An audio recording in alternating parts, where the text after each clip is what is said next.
مفتی طارق مسعود lectures.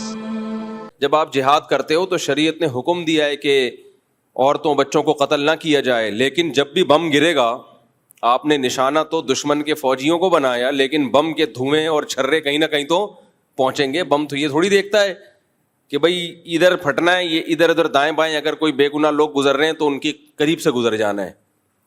غریبی میں دو چار معصوم لوگ بھی مر جاتے ہیں اس سے،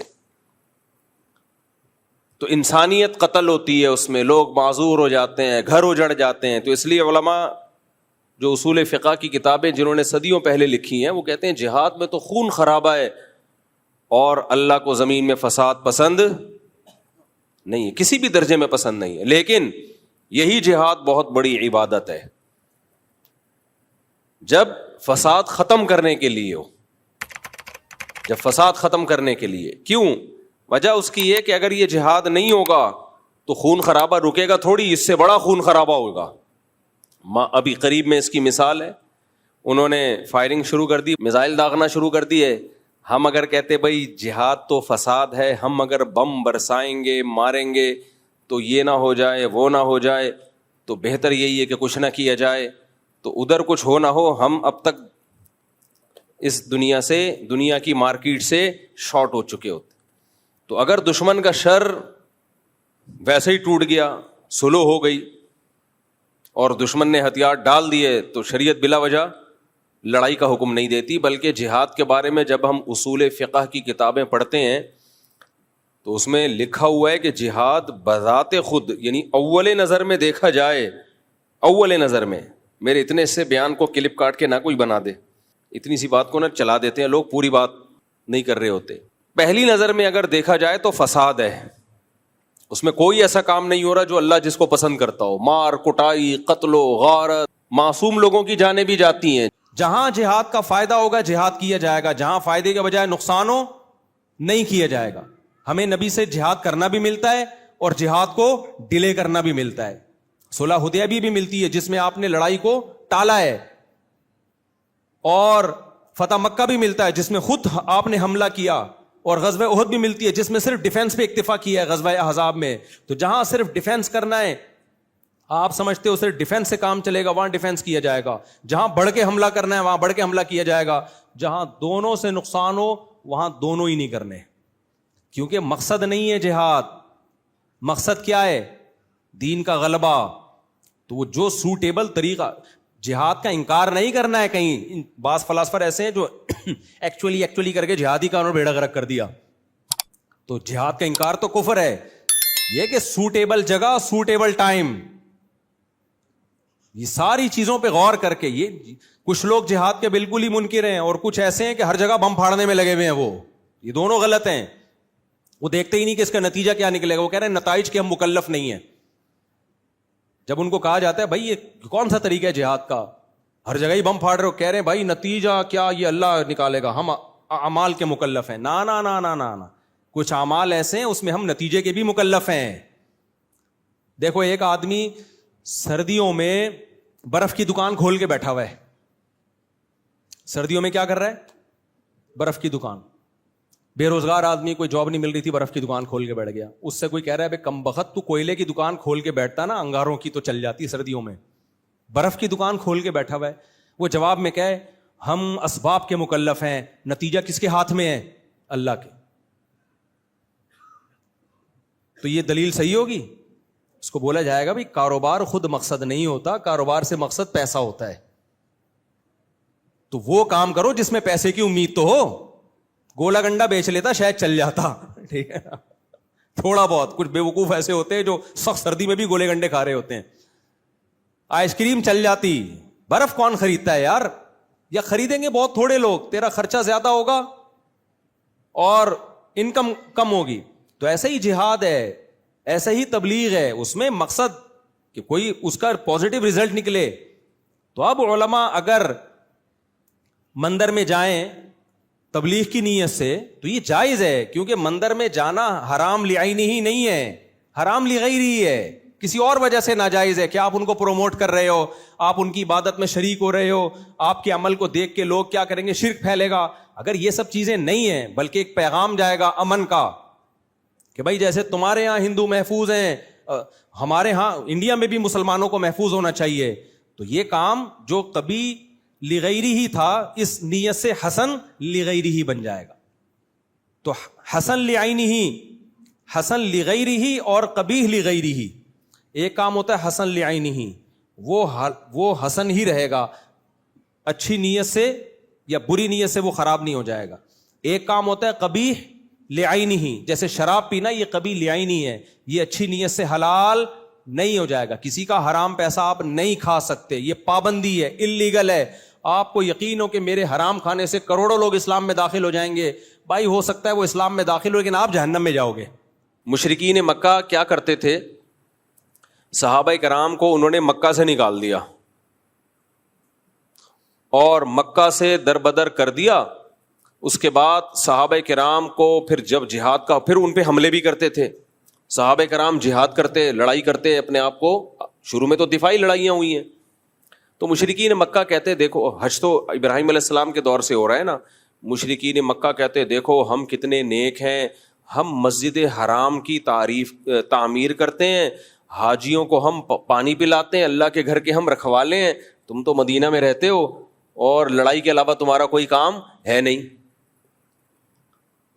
تو اس پہ قرآن کی آیت نازل ہوئی, اجعلتم سقایۃ الحاج وعمارۃ المسجد الحرام کمن آمن باللہ والیوم الآخر وجاہد فی سبیل اللہ. اللہ کہتے ہیں تم مسجد حرام میں کی تعمیر, اللہ کے گھر کی تعمیر اور حاجیوں کو پانی پلانا, یہ بھی نیکی ہے یقیناً. کیا یہ نیکی اس شخص کے برابر ہو سکتی ہے جو اللہ پر ایمان لایا اور اللہ کی راہ میں اللہ کے دین کے لیے لڑ رہا ہے, وہ جو جان دے رہا ہے. یعنی اللہ نے بتا دیا کہ مسجد حرام کی تعمیر کو ترازو کے ایک پلڑے میں رکھا جائے, یقیناً بہت بڑی نیکی, لیکن اللہ کے دین کی سربلندی کے لیے, مظلوموں کے دفاع کے لیے جو جان دے رہا ہے, لڑ رہا ہے, اس کا ایک جہاد دوسرے پلڑے میں رکھا جائے, تو یہ والا پلڑا جو ہے اللہ کی راہ میں لڑنے والی نیکی کا پلڑا بہت زیادہ جھک جائے گا. تو مشرکین اپنے پوائنٹ آف ویو سے, اپنے اینگل سے دیکھ رہے تھے اور اللہ ان کو اپنے اینگل سے دکھا رہا تھا. سمجھ میں نہیں آ رہی میرا خیال ہے بات, میرا خیال ہے نہیں آ رہی سمجھ. تو ہمارے ساتھ پتہ ہے مسئلہ کیا ہے, کچھ چیزوں کو ہم گوروں کے اینگل سے دیکھ رہے ہوتے ہیں, مغربی تہذیب, کچھ چیزوں کو ہم اسلام کے اینگل سے دیکھ رہے ہوتے ہیں, پھر اسلام کے اینگل میں بھی کچھ کو اہل حدیث کے اینگل سے دیکھ رہے ہوتے ہیں, کچھ کو دیوبندیوں کے اینگل سے دیکھ رہے ہوتے ہیں, کچھ کو بریلویوں کے اینگل سے دیکھ رہے ہوتے ہیں. اب مثال کے طور پر ربیع الاول میں بتیاں نہیں لگائیں تو وہ عاشق رسول نہیں ہے, اس میں ہم اس کو دیکھ رہے ہیں بریلویوں کے اینگل سے, اور عاشق رسول نہیں ہے, ایک نمبر کا فراڈی ہے. کچھ کو دیوبندیوں کے اینگل سے دیکھ رہے ہیں, کچھ کو اہل حدیثوں کے اینگل سے دیکھ رہے ہیں, رفع الیدین نہیں کرتا کسی کام کا, اب وہ کتنا ہی نیک کیوں نہ ہو, ابے یہ تو حنفی ہے, یہ تو کسی کام کا ہے ہی نہیں. اور اگر رفع الیدین کرتا ہو تو پھر وہ دیوبندی اس کو دوسرے اینگل سے دیکھ رہا ہے, یہ تو یعنی مجتہد بنا ہوا ہے, کسی بجائے کسی مجتہد کو فالو کرنے کے یہ کیا کر رہا ہے, یہ خود مجتہد بنا ہوا ہے. تو وہ بڑی لمبی لمبی بحثیں ہوتی ہیں. تو ہمارا جو معیار ہے نا بھائی, اس کو سائڈ پہ رکھ دو, اس کو کہاں رکھ دو. مجھے یاد ہے ایک دفعہ کسی نے کوئی فتویٰ دے دیا اہل حدیث کے بارے میں ہمارے مدرسے میں کہ وہ اہل سنت والجماعت سے خارج جماعت ہے, یہ ان سے شادی بیاہ جائز نہیں, ان کے پیچھے نماز پڑھنا چاہیے. ہمارے استاذ نے ایسے کراس لگا دیا اس کے اوپر, ٹھیک ہے نا, کاٹ دیا اس کو, اور فتویٰ لکھ دیا کہ بھائی اگر کوئی اہل حدیث متشدد نہیں ہے, اسلاف کو برا بلا نہیں کہتا, تو اس سے ہمارا اختلاف ہے ان سے چند چیزوں میں, لیکن وہ اہل سنت سے خارج نہیں ہے. یہ وہی اختلاف ہے جو اسلاف میں بھی تھے, صحابہ میں بھی تھے. بڑا نرم کر کے جواب لکھ دیا. تو جو تھے جنہوں نے وہ اتنا سخت جواب لکھا تو انہوں نے کہا نہیں اس میں تو یہ, اس میں تو یہ. انہوں نے بولا بھائی دین اپنی خواہشات کا نام نہیں ہے, جو جتنی جس کے اندر آپ کو جتنا اختلاف ہے اس کو اس سے زیادہ آپ آگے نہیں لے جا سکتے. آپ کو یہ رائٹ تھوڑی ہے کہ آپ ایک شریعت نے ایک معیار متعین, چونکہ جو اختلافی مسائل اسلاف میں ہو گئے ہیں نا, اسلاف میں جو اختلافی مسائل ہیں تو وہ اختلافی ہیں ہی اسی لیے کہ اس میں کسی ایک جانب میں بھی آپ کو شدت کی اجازت نہیں ہے. اگر ورنہ صحابہ میں اختلاف نہ ڈالتا اللہ ان مسائل میں. صحابہ میں اختلاف ڈالنا اس کی علامت ہے بھائی اس میں ایک رائے پر اڑنے کی آپ کو اجازت نہیں ہے. جب اللہ نے اختلاف ڈال دیا تو اس کا مطلب اس میں لچک رکھ دی اللہ تعالیٰ نے. اب جب اللہ نے لچک رکھی آپ کیوں توپے لے کے چڑھ گئے ہو ایک دوسرے کے اوپر کہ نہیں جی یہی ٹھیک ہے اس کے علاوہ باقی سب کیا ہے, سب جہنم میں جائیں گے. تو ہم نے معیار متعین کرنا ہے بھائی قرآن و سنت سے, اللہ سے. اللہ تو قرآن و سنت ہی کے ذریعے بتائے گا نا. تو اس میں سب سے پہلا معیار اللہ کا کیا ہے؟ اللہ کہتا ہے جو مشرک ہے, جو اللہ کو نہیں مانتے یا اللہ کے ساتھ شرک کرتے ہیں, ان کی جتنی نیکیاں ہیں,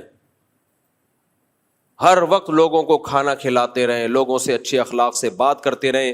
تو اللہ نے قرآن میں فرمایا کراماد اشتدت بہ الریح فی یوم عاصف. ایک راکھ کا پہاڑ ہوتا ہے نا, پہاڑ راکھ ہوتی ہے نا جو جل کے راکھ حاصل ہوتی ہے, کتنی لائٹ کتنی ہلکی ہوتی ہے وہ.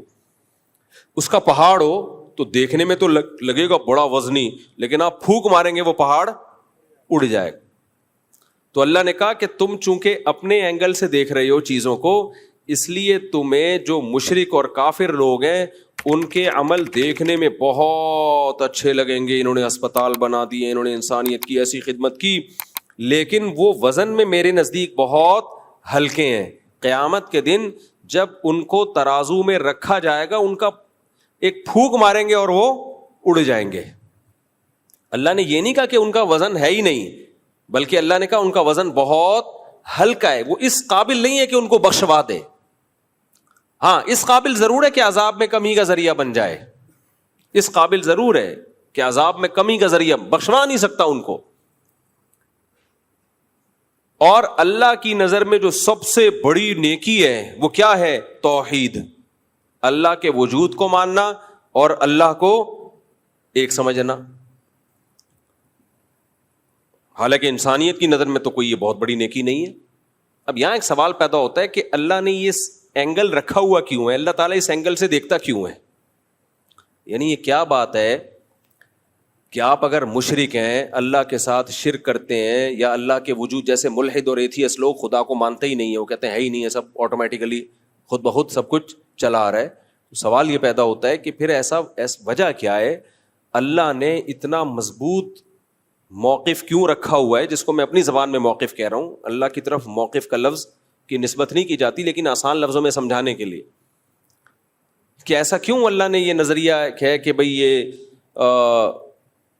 اگر تم کفر کرتے ہو, اللہ کے ساتھ شرک کرتے ہو, تو کوئی حیثیت تمہارے کسی عمل کی اللہ کی نظر میں نہیں ہے. کیوں؟ دیکھیں اس کی وہی وجہ ہے